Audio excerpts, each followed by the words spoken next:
বাবা এখন কোথায় জানো? হ্যাঁ, কোথায়? মারা গেছে।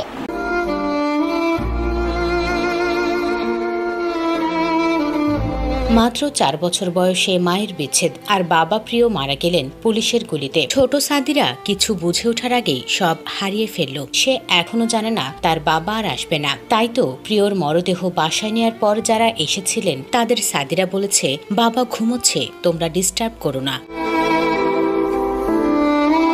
জানা যায়, গত 19 জুলাই রাজধানীর সায়েন্স ল্যাব এলাকায় কোটা সংস্কার আন্দোলনকারীদের ছত্রভঙ্গ করতে আইনশৃঙ্খলা বাহিনীর ছোড়া গুলি মাথায় এসে বিদ্ধ হলে নিহত হন সাংবাদিক তাহির জামান প্রিয়।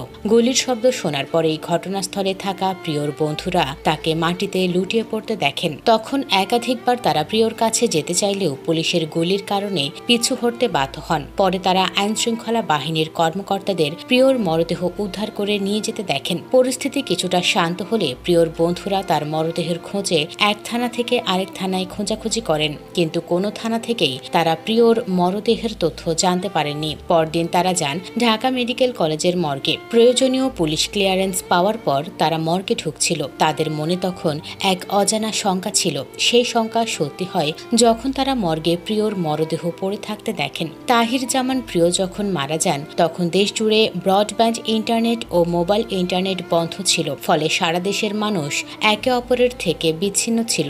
ইন্টারনেট বন্ধ থাকায় তার অনেক বন্ধুরা তার মৃত্যুর খবর পাননি, শেষ বিদায় জানাতে পারেননি। 4 বছর বয়সী মেয়ে সাদিরা জামানকে রেখে গেছেন প্রিয়।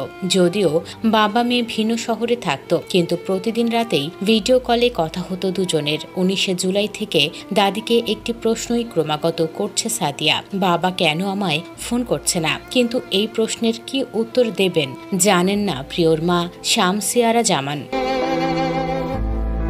স্ত্রীর সঙ্গে প্রিয়র বিচ্ছেদ হয়ে গেছে। কাজের সূত্রে ঢাকায় আসার আগ পর্যন্ত মেয়ে সাদিরা ও বাবা প্রিয় একসঙ্গেই থাকত। এরপর থেকে রংপুরে প্রিয়র মায়ের সঙ্গে থাকছে সাদিরা। প্রিয়র মরদেহ তার বাসায় নেওয়ার পর যারা এসেছিলেন তাদের সাদিরা বলেছে, বাবা ঘুমোচ্ছে, তোমরা ডিস্টার্ব করো না। এত মানুষের ভিড় দেখে দাদির কাছে এতজন আসার কারণও জানতে চায় সাদিরা। জানা যায়, চলতি বছর 10 জানুয়ারি মেয়ে পদ্মপ্রিয় পারমিতার সঙ্গে আগেই শেয়ার করে রাখা একটি ছবিকে প্রোফাইল পিকচার বানিয়ে আবেগঘন ক্যাপশন লেখেন প্রিয়। শেয়ার করা সেই পোস্টের ক্যাপশনে তিনি লিখেছিলেন, আমার মেয়ে পদ্মপ্রিয় পারমিতা 4 বছরে পা দিয়েছে পাখিটা। কাল থেকে ওর জীবনের নতুন অধ্যায় শুরু। প্রথম স্কুল পদ্মর। ওর বাবা ও মা একসাথে। আমি সিঙ্গেল ফাদার, আবার মায়ের দায়িত্বও আছে। আমার অতীত যা ছিল সেটা সুখকর নয়, কিন্তু অনাগত ভবিষ্যৎ আমাদের জন্য অনেক অনেক সুখকর হবে ইনশাআল্লাহ। সবাই দোয়া করবেন আমার মেয়েটার জন্য। প্রিয়র বন্ধু মেহেরুন নাহার মেঘলা আফসোস করে বিবিসিকে বলেন, আজ 5 দিন পর জানতে পারলাম প্রিয় আর নাই। ওরা 3 জন ছিল।